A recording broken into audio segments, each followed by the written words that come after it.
So guys, maayong udto guys na akong diri sa katong gibalayan namo dati.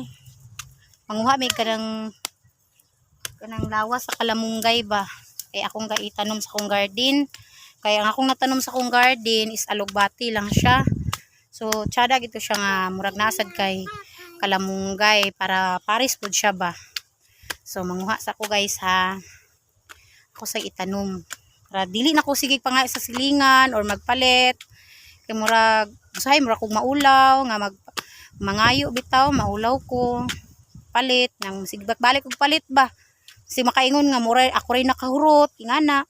So nadiya na lang nako nga na may gamay nga area sa kilid sa amo ang dalan sa kilid sa balay.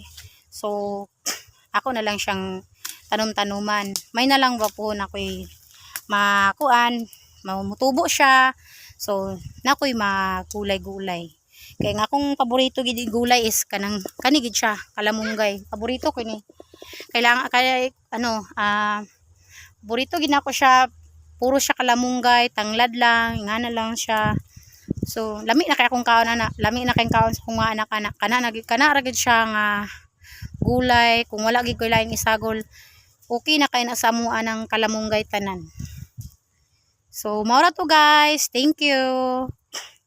Bye.